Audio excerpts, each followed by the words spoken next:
Thank you so much आप लोगों को कि इतनी देर किसी को बैठ के सुनना सबसे बड़ी बात ये होती है, क्योंकि जब वहाँ पे हम बैठ के किसी को सुनते हैं तो उतना पेशेंस रखना पड़ता है, ये मुझे लगता है।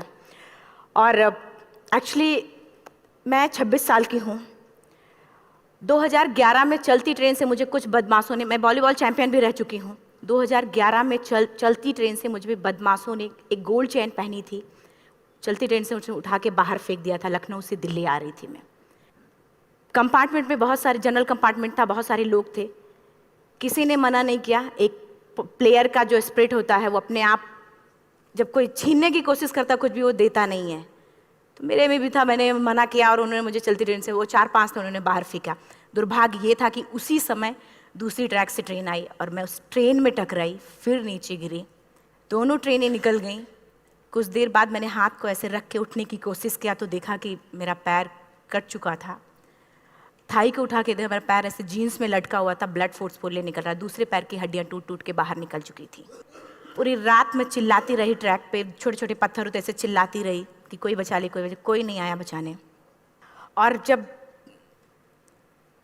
पूरी रात चिल्लाते चिल्लाते इतना कि मुझे दिखाई भी देना बंद हो गया, जब ट्रेन आता था तो वाइब्रेट होता था। इतना ही नहीं, फ्री का इनविटेशन भी लोगों को मिल गया था, कुछ लोगों को। ट्रैक पे आपने ट्रेन की ट्रैक पे छोटे छोटे चूहे देखे होंगे, मेरे कटे हुए पैर पे आग के मेरे पैर कुतर रहे थे। मैं ब्रेन कॉन्शियस मेरा पूरा काम कर रहा था मेरे, लेकिन बॉडी में कोई भी मूवमेंट नहीं था। पूरे पल में वही चीज़ें सोच कि कैसे मैं अपने आप को कैसे बचा पाऊँ। लेकिन करीब पूरी रात ऐसे बीता। सुबह गांव वालों ने मुझे बरेली डिस्ट्रिक्ट हॉस्पिटल यूपी में है, वहाँ पे हुआ था ये। सुबह गांव वालों ने मुझे उठाया, डिस्ट्रिक्ट हॉस्पिटल ले जाके रखा, तो फार्मासिस्ट, डॉक्टर, सीएम, जितने लोग थे आपस में बातें कर रहे, अरे हमारे पास तो एनेस्थीसिया नहीं है, ब्लड नहीं है, इसका इलाज शुरू करें तो हम कैसे करें। मुझे भी नहीं दिखाई तो नहीं, लेकिन मेरा सुनाई दे रहा था सब कुछ वहाँ पे। कहाँ से हिम्मत आई मुझ में, मुझे भी नहीं पता। मैंने बोला वहाँ पे कि सर जब मेरा पूरा पैर कटा, तब मैंने इतनी देर रेलवे ट्रैक पे थी, मैं उस चीज़ को बर्दाश्त किया, तो अभी तो आप मेरे अच्छे के लिए मेरे पैर काटेंगे। शायद आपको यकीन नहीं होगा, या फिर कभी आप लोगों ने ये चीज़ नहीं देखी, कोई डॉक्टर या फार्मासिस्ट अपना ब्लड दे के किसी पेशेंट को बचाया। मेरी इस बात को सुनने के बाद वहाँ के डॉक्टर और फार्मासिस्ट दोनों ने एक एक यूनिट ब्लड दिया और मेरे पैर को बिना एनेस्थीसिया अलग कर दिया गया। आज भी मैं उस दर्द को महसूस करती हूँ, जब भी मैं जब बोलती हूँ तब मैं वो चीज़ें महसूस करती हूँ। उसके बाद जब बात मीडिया में आई, लोगों को पता चला कि रिमा नेशनल प्लेयर है, KGMC king George medical college Lucknow में एडमिट करा, लखनऊ से फिर sport minister, AIIMS trauma centre Delhi. तब तक सब ठीक ठाक चल रहा था, प्लेयर होने की वजह से अच्छा ट्रीटमेंट मिलना शुरू हुआ। करीब 4 महीने मैं एम्स में रही। एम्स में रहने के बाद जब मैं थोड़ा ठीक हुई, करीब 25 दिन बाद जब ठीक हुई, न्यूज़पेपर में गोल गोल लिख के आ रहे कि अरुणिमा के पास टिकट नहीं था, अरुणिमा ट्रेन से कूद गई। उसका खंडन किया घर वालों ने, फिर बोला कि अरुणिमा सुसाइड करने गई थी। जिस लड़की का शरीर का एक अंग कट चुका, पूरी जिंदगी का पता नहीं कि व्हील चेयर है, बैसाखी या पता, यहाँ तक कि मेरे स्पाइन में 3 फ्रैक्चर था, मुझे ये भी नहीं पता था कि मैं बेड से उठ भी पाऊंगी कि नहीं। अंदाजा लगाया जा सकता, सिर्फ अंदाजा लगाया जा सकता है कि उसकी दिलो दिमाग पे क्या चल रहा होगा, उस परिवार की क्या स्थिति रही होगी, जब जिस परिवार की एक यंग एज लड़की का इस तरीके का सिचुएशन हुआ हो। फिर भी कहते हैं कि जहाँ चाह होती वहाँ राह मिली जाती है। एम्स के हॉस्पिटल के बेड पे मैंने डिसाइड किया, क्योंकि अपनी बातें हम चिल्ला चिल्ला के करें, वो सिस्टम की इतनी हाई लेवल की बातें हो रही थी कि हम एक मध्यम वर्गीय फैमिली से थे, हम अपनी बातें चिल्ला चिल्ला के कह रहे थे, लेकिन कोई नहीं सुन रहा था। लेकिन कहते हैं मैंने अपने दिल, दिमाग, अंतरात्मा से ये चीज़ सोच लिया कि ठीक है, आज आपका दिन है, जितना चाहो बोल लो, एक दिन तो मेरा दिन आने वाला, मैं प्रूफ कर दूंगी कि मैं क्या हूँ, मैं क्या थी, ये मैं प्रूफ कर दूंगी। हॉस्पिटल के बेड पे डिसाइड किया वॉलीबॉल नहीं, लाइफ का सबसे टफ गेम करना है, तब मैंने माउंटेनिंग चुना। जब मैंने माउंटेनिंग कहने और करने में बहुत फ़र्क होता है। जब मैंने माउंटेनिंग की बात सोची और लोगों के सामने, सबसे बड़ी चीज़ थी सही गाइडेंस में ट्रेनिंग लेना, दूसरा स्पॉन्सरशिप। इतना बड़ा एक साथ तो मैंने 40 से 50 लाख मैंने वाकई में कभी नहीं देखे थे पहले। मेरे लिए बहुत बड़ी चीज़ थी वो इकट्ठा कर पाना। जब मैंने लोगों के सामने रखा कि मैं माउंटेनिंग करना चाहती हूँ, एवरेस्ट के लिए मुझे ट्राई करना है, हर किसी ने मुझे बोला कि क्या है, पागल हो चुकी हो क्या, तुम्हारा दिमाग खराब हो चुका, तुम कभी नहीं कर सकती माउंटेनिंग। एक पैर आर्टिफिशियल है, दूसरे में रॉड है, और तुम्हारा दिमाग खराब है, स्पाइन में भी फ्रैक्चर है, तुम पागल होगे, चुपचाप कोई नौकरी करो, जीवन यापन करो। क्योंकि लोगों का सबसे बड़ा प्रॉब्लम ये होता, लोग फिजिकल देखते, पैरों को मेरी अंतरात्मा में क्या चल रहा था वो तो किसी को पता ही नहीं था। मुझे लगता है कि आज यहाँ पे मैं भी सुबह से देख रही हूँ, इतने अच्छी अच्छी चीज़ें मैंने सीखी यहाँ पे, बहुत बड़े बड़े स्पीकर को शायद आप लोगों ने भी सुना। आज मैं भी आपको यहाँ पे कि चाहे जितना मोटिवेट करूँ, चाहे जितना चीज़ें मैं बताऊँ, लेकिन मुझे लगता है सबसे बड़ा मोटिवेटर कौन होता, आप खुद। जिस दिन किसी भी लक्ष्य के प्रति आपकी अंतरात्मा जाग गई, आपको कोई नहीं रोक सकता उस लक्ष्य को पाने में। ये मैं किताब से बातें नहीं बोल रही हूँ, ये मैं एक एक पल मैं कोई भी किताब की बातें नहीं, एक एक पल आज जो मेरा 26 साल का एक्सपीरियंस है वो मैं बता रही हूँ सिर्फ आपको। उसके बाद किसी तरीके से मैनेज किया मैंने। भाई साहब, मेरा परिवार मेरा बैकबोन था।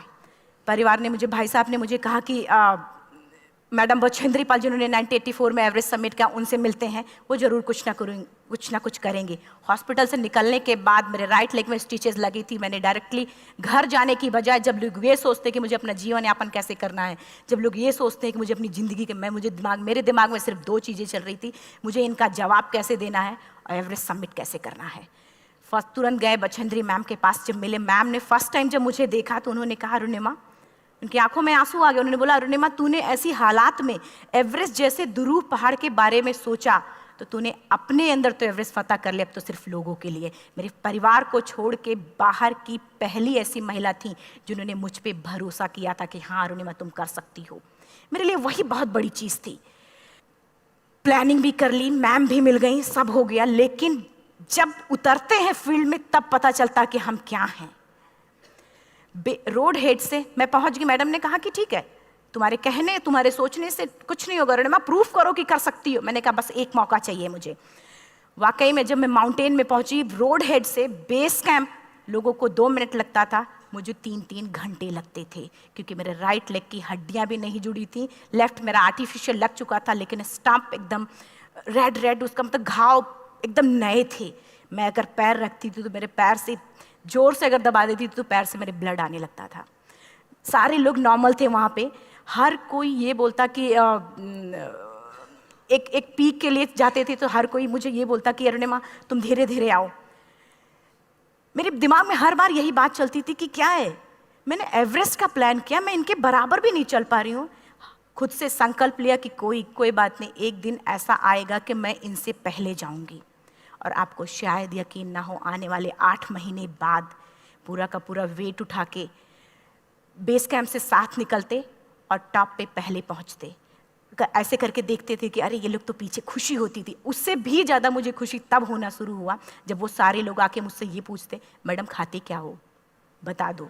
पैर नहीं है फिर भी कैसे चलते हो। उसके बाद पूरा मुझे स्पॉन्सरशिप मिला। मैं जब एवरेस्ट के लिए गई, मेरे लिए सबसे बड़ा, एवरेस्ट की जर्नी में मेरे सबसे बड़ा चैलेंज यही था कि दूसरे को समझा पाना। मैं नहीं समझा पाती कि भाई मैं कर सकती हूँ। जब मैं एवरेस्ट के लिए गई, शेरपा को जब ये बात पता चला कि मेरा प्रोस्थेटिक लेग है, आर्टिफिशियल लेग है, दूसरे में रॉड, बोला नहीं ले जा सकता, इसकी वजह से तो मेरी भी जान जाएगी।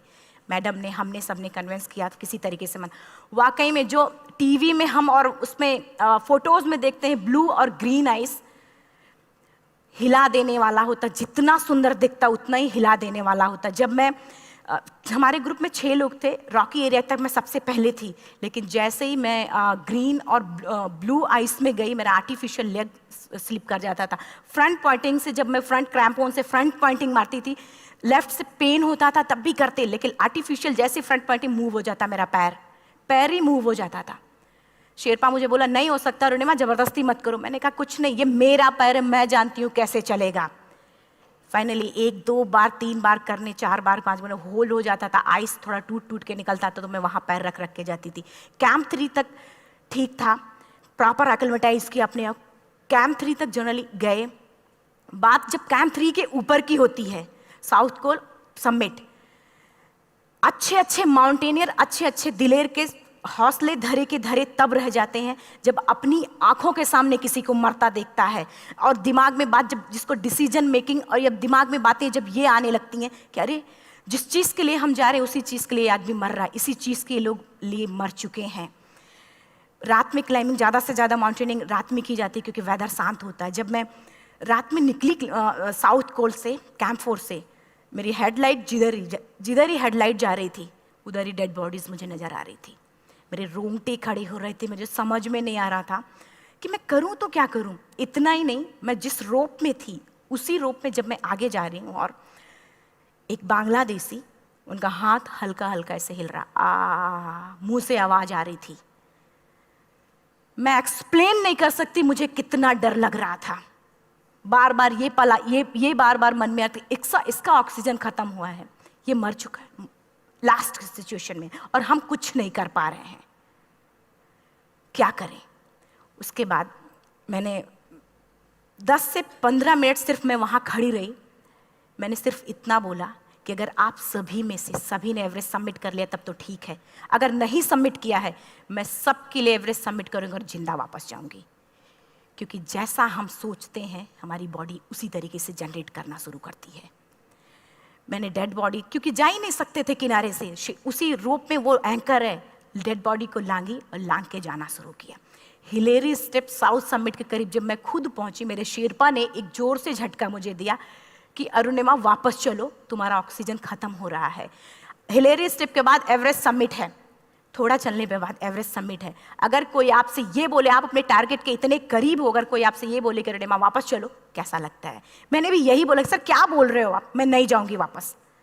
बोला अरुणिमा जिंदगी रही, दोबारा ट्राई करना और एवरेस्ट समिट हो जाएगा दोबारा तुम्हारा। मैंने कहा नहीं, ये आप जिंदगी में गोल्ड चांस बार बार नहीं आते, लाइफ में कभी कभी आता है, ये आपके ऊपर आता, आप उसको पकड़ के रखते हो या फिर छोड़ देते हो। मैं अपना गोल्ड चांस कभी नहीं, क्योंकि मैं जान रही थी मुझे स्पॉन्सरशिप बहुत मुश्किल से मिला, एक बार अगर मैं छोड़ देती दोबारा मुझे कभी नहीं मिलता। मैं बहुत अच्छी तरीके से जानती थी। मेरा फाइनली मुझे बछेंद्री मैम ने भी एक बार बात समझाई थी, मेरी माँ ने मुझे एक बात बताया था कि लाइफ में कभी कभी सिचुएशन ऐसी आती है जब सिर्फ आप अकेले होते हो, डिसीजन सिर्फ आपको लेना होता है। जहां पे भी होना, खड़े होकर हल्का सा पीछे मुड़कर देखना और ये सोचना कि आप एक एक कदम चल के यहां तक पहुंचे हो, सिर्फ अपना एक कदम आगे बढ़ाना, तुम देखना कुछ देर बाद तुम टॉप पे होगी। मेरे दिमाग में उनकी बातें वीडियो की तरह चल रही थी और सिर्फ एवरेस्ट का टॉप चल रहा था। मैंने शेरपा को पहले कन्विंस करने की कोशिश की कि भाई चल, कुछ नहीं होगा भाई चल। फाइनली जब वो नहीं माना, मैंने एक कदम आगे बढ़ाया, डिसीजन लिया कि नहीं, जाना ही जाना है।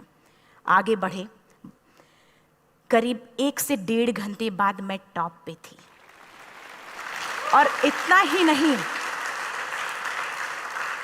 नहीं, आज भी मैं जितनी बार बोलती हूं उतनी बार मैं महसूस करती हूं, मेरे रोंगटे खड़े हो जाते हैं, मेरा दोनों हाथ ऊपर करके जोर जोर चिल्लाने का मन कर रहा, कितनी जोर से चिल्लाऊं कि सबको बता दूं कि आज मैं टॉप ऑफ द वर्ल्ड पे हूं। उन लोगों को बता दूं जो लोग ये सोचते हैं, लड़की, दूसरे विकलांग, तीसरे मिडिल क्लास में, जो लोग एक बार हार के फिर दोबारा लड़ना नहीं चाहते, जो लोग हारने के बाद सोचते हैं कि हम दोबारा कुछ कर नहीं सकते, उन लोगों को मैं चिल्ला चिल्ला के टॉप से बताना चाहती थी कि नहीं, आप सब कुछ कर सकते हो। सिर्फ एक सोच की विकलांगता, हैंडीकैप आदमी यहाँ से होता है, यहाँ से नहीं। अगर यहाँ से जो आदमी विकलांग है तो नॉर्मल आदमी भी विकलांग है, जो अगर यहाँ से विकलांग है। चिल्ला चिल्ला के मैं बताना चाहती थी। मैंने शेरपा से कहा कि आप एक फोटो खींच लो, क्योंकि सारे लोग फोटो, अपना नेशनल फ्लैग का जो वैल्यू होती है ना, वो जो हम कहीं बाहर होते हैं तो पता चलता है। मुझे भी बहुत खुशी हो रही थी, फ्लैग को हग किया और बोला फोटो खींचो। बोला पागल हो गई है, तेरा ऑक्सीजन कभी भी खत्म हो जाएगा, नीचे चल। कहा नहीं, फोटो खींच लो। फोटो खींचा उसने। वो तो अगली बार इतना तेज गुस्सा हुआ, मैंने उसको बोला कि भाई वीडियो भी बना ले। 8848 की हाइट पे ऑक्सीजन खत्म हो रहा है, आज हम भी हंस रहे हैं आप लोगों के साथ क्योंकि यहाँ पूरा ऑक्सीजन है। और 8848 की हाइट पे जब मुझे शेरपा, कोई भी शेरपा को बोलेगा भाई वीडियो बना, तो परेशान हो जाएगा, पागल हो चुकी है, तुम मर जाए, यहाँ मैं जा रहा हूँ नीचे। मैंने कहा नहीं, कुछ नहीं होगा, आप बनाओ वीडियो। किसी तरीके से मन में 4-5 पेयर बैटरी रख के लेके गई कि डिस्पोजल कैमरा, एक अलग कैमरा की, मतलब एक नहीं काम करेगा तो दूसरा करेगा, प्रॉपर प्लानिंग से। शायद आप लोग भी सोचो कि वाकई में लड़की को इतना बड़ा रिस्क लेने की क्या जरूरत थी, कि जिंदगी कभी भी जा सकती थी इसकी। लेकिन मैंने वो रिस्क लिया क्यों? क्योंकि मैं चाहती थी, कहीं ना कहीं से मेरे भी दिमाग में ये बात आ चुका था कि मैं जिंदा वापस ना जाऊं। मैं चाहती थी कि अगर मैं जिंदा ना जाऊं तो ये वीडियो मेरे इंडिया शेरपा से मैंने यही बात बोली, ये वीडियो अगर मैं जिंदा नहीं जाती हूँ, ये वीडियो मेरे इंडिया पहुँचा देना, मेरे यूथ तक चला जाएगा। क्योंकि मैं चाहती थी कि 11 अप्रैल 2011 को मेरा एक्सीडेंट हुआ, 21 मई 2013 10:55 पे मैं टॉप ऑफ द वर्ल्ड पे थी। ऑलमोस्ट 1 से 2 साल के अंदर कैसे यहाँ से मैंने ये चीज़, मैंने कभी भी कामयाब होने के, मेरी वो जिंदगी बन चुकी थी, मेरा जुनून बन चुका था, मेरा पैशन मेरा जिद बन चुका था। वो मेरा सोते उठते बैठते सिर्फ मुझे एवरेस्ट दिखाई जाए। और मुझे लगता है किसी को भी अगर अपना लक्ष्य पाना है, यहाँ से अगर वो पागलपन जब तक नहीं आएगा तब तक नहीं होगा। वो फाइनली उसने वीडियो बनाया। आप बोल रहे फटाफट रोनिमा नीचे भागो। जब मैं टॉप पे थी तो कुछ लोग और भी थे, लेकिन 10:55 पे मैंने एवरेस्ट समिट, 11 बजे के बाद अगर कोई अटैम्प्ट करने की कोशिश करता है उसको सुसाइड अटैम्प्ट बोलते हैं। जैसे ही मैं नीचे चलना शुरू की, मैंने कहा भाई हाँ चल नीचे चलते हैं। ज़्यादा से ज़्यादा मौतें नीचे आते वक्त होती हैं एवरेस्ट पे। जब मैं नीचे आ रही हूँ, थोड़ा दूर ही मैं नीचे चली थी, मेरा ऑक्सीजन पूरी तरीके से ख़त्म। सिर्फ अंदाज़ा लगाया सकता कि जब ऑक्सीजन ख़त्म हुआ क्या परिस्थिति रही होगी। मैं ऐसे नीचे गिर गई और शेरपा मुझे बोला कि रोनिमा मुझे यकीन नहीं था कि तू एवरेस्ट सबमिट कर पाएगी, लेकिन फिर भी तूने किया। मैं चाहता हूँ कि रोनिमा जिंदा चल, तू वापस उठ, खड़ी हो। मुझे खड़ा करने की वो कोशिश कर रहा था बार बार, मैं खड़ी नहीं हो पा रही थी, वाकई में दम ही नहीं था। लेकिन फिर भी कहते हैं कि जैसे हमारे नियम होते हैं वैसे ऊपर वाले के भी नियम हैं। उसकी लिस्ट में जब मेरा नाम नहीं है तो वो मुझे नहीं ले जा सकता। अगर दूसरी चीज़, मेरा कॉन्सेप्ट एकदम क्लियर हो चुका था। जब रेलवे ट्रैक पे मैं थी, रेलवे ट्रैक पे 7 घंटे में पड़ी थी, 49 ट्रेन अप डाउन हुई थी, तो मेरा कॉन्सेप्ट एकदम क्लियर हो चुका था। इसका मतलब है कि ऊपर वाले ने अगर मुझे कुछ बचाया है तो कुछ ना कुछ इतिहास रचने के लिए बचाया है। मैंने पॉजिटिव तरीके से सोचा। और उसी समय एक ब्रिटिश क्लाइंबर नीचे से ऊपर आ रहा था और उसके पास 2 ऑक्सीजन, तो उसने एक को वहीं फेंका और दूसरे को लेके नीचे जाना शुरू किया क्योंकि वेदर ख़राब था। मेरा शेरपा मुझे एंकर किया और जाने लगा नीचे, और वो फटाफट उसको लेके आए, मुझे लगाया। उसने बोला रोनिमा तू बहुत लकी है कि तुझे यहाँ पे ऑक्सीजन मिला है। वाकई में ऊपर वाला भी चाहता है कि तू जिंदा रहे। वो मुझे बार बार लकी लकी बोल रहा था। शायद आप लोग में से भी कोई होगा कि जो लक और भाग्य जैसी चीज़ों पे यकीन करता हो, या पता नहीं भी। मैं किसी की भावनाओं को ठेस नहीं पहुंचाना चाहते, लेकिन मैं इन किसी भी चीज़ों पे भरोसा नहीं करती, क्योंकि मेरा मानना है कि लक भी उसी का साथ देता है जिसके अंदर जीतने का जज्बा है। अगर आपके अंदर जीतने का जज्बा नहीं है, चारों तरफ सिर्फ बहाने होते हैं, सिर्फ बहाने, इतना सारा एक्सक्यूज़ होता है। शायद मैं भी अगर वापस आ गई होती तो मैं बोल देती मेरा ऑक्सीजन खत्म है, कोई मुझसे पूछने ना बचेंद्री मन ना मेरा परिवार, कोई भी मुझे पूछने नहीं आता। लेकिन क्या कभी मैं अपने आप को समझा पाती? कभी नहीं। फाइनली जो भी था, लक भाग्य किस्मत में नीचे आ रही थी, बहुत खुश थी। माउंटेन, डेड बॉडीज, मेरा शेरपा, ये लोग थे। मैं किसी से शेयर भी नहीं कर पा रही थी कि अरे मैंने एवरेस्ट सबमिट किया, किसी से शेयर भी नहीं कर पा रहे थे। फटाफट मैंने नीचे हील मार के, हमारे से हील मार के नीचे आ रहे थे। एकाएक मेरा प्रोस्थेटिक लेग, पूरा का पूरा लेग ही निकल गया। -60 डिग्री तक टेम्परेचर डाउन हो जाता है एवरेस्ट पे। मेरा हाथ वगैरह ये सब ऐसे मूवमेंट, ऐसे मुड़ नहीं रहा था, ब्लड निकलने लगा था, ये सब यहाँ तक। मुझे शेरपा से मैं बोल रही हूँ कि ऑलरेडी मेरा पैर कटा हुआ है, अगर दिमाग में ये बात है कि मेरा हाथ भी काटना पड़ेगा, कैसा लगेगा मेरा दिमाग। क्योंकि ये ऐसा मूवमेंट, रेड 3 स्टेज होती हैं। रेड मेरा हो चुका था, रेड, ब्लैक, ब्लू, ब्लैक हो तो काटना पड़ेगा।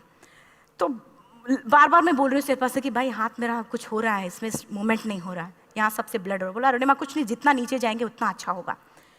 प्रोस्थेटिक लेग मेरा निकल चुका है, मैं रुकी हूँ, मेरा ऑक्सीजन चल रहा, बड़े मुश्किल से लक भाग्य किस्मत जो भी था मुझे मिला था। शेरपा मेरे आगे है, लास्ट मोमेंट तक वो मुझे बोलेगा, अगर वो मैं नहीं चलती वो मुझे छोड़ के चला जाए। गलती उसकी भी नहीं होती, क्योंकि वो क्या करे क्लाइंबर की वजह से, या तो अपनी जान वो भी दी, गलती उसकी भी नहीं है। लास्ट में मेरी आंखों से आंसू निकलने लगा। मैंने सोचा क्या करूं अब, रोने अपने आप आंसू ने कहीं ना कहीं से आ ही जाता है। दूसरे पल मुझे समझ में आ गया कि रोने धोने से कुछ नहीं होगा। मैंने आंसू को पोंछा और रोप, जो मेरी रोप थी, रोप को पकड़ा, दूसरे हाथ से आर्टिफिशियल लेग को, पैर को घसीट के चलना शुरू हो गया, क्योंकि मेरे पास यही था। ये तो दूसरा था, गिव अप कर दो ही चीज़ थी। पैर को घसीट चलना शुरू हुआ। कुछ दूर नीचे चलने के आने के बाद रॉक था, उसमें घुसे, पैर को खोला, सही किया, फिर नीचे चलना। Camp 4 to summit to camp 4 3500 feet है, और इसमें टोटल जनरली लोग 16 से 17 घंटे में समिट कर लेते हैं। मुझे टोटल 28 घंटे लगे थे। हर माउंटेनियर, चाहे बाहर का या फिर इंडिया का, हर किसी ने ये मान लिया था कि अरुणिमा जिंदा वापस नहीं आएंगी। हर किसी ने ये चीज़ मान लिया था। लेकिन मुझे लगता, जब मैं वापस साउथ कोल पहुंची, जब मैं टेंट का जिप खोला, मैंने हर किसी ने कहा कि अरे तू यहाँ है, हम तो सब सोच लिए थे तू चली गई। हर किसी ने ये बोला था। फिर सब खुशी मना रहे थे, हम सब। देखिए, ये सब बताने का मेरा सिर्फ एक मकसद था कि सब कुछ हम में है, हम जैसा चाहें वैसा कर सकते हैं। ऑलरेडी टाइम हो चुका है। मैं एक चार लाइन की पंक्ति सिर्फ बोलूँगी। मैं एक्चुअली, मेरा एम है कि मैं वर्ल्ड के जो कॉन्टिनेंट हैं, कॉन्टिनेंट के हाईएस्ट पीक समिट करूं। एशिया का एवरेस्ट हो चुका है, अफ्रीका किलिमंजारो हो चुका है, यूरोप का एल्ब्रूस हो चुका है। 23 नवंबर को मैं जा रही हूँ ऑस्ट्रेलिया हाईएस्ट पीक के लिए। बस आप लोगों की गुड विशेस चाहिए। और 4 लाइन, अभी तो इस बाज की असली उड़ान बाकी है, अभी तो इस बाज की असली उड़ान बाकी है, अभी तो इस परिंदे का इम्तहान बाकी है, अभी अभी मैंने लांघा है समुद्रों को, अभी तो पूरा आसमान बाकी है। Thank you so much, thank you.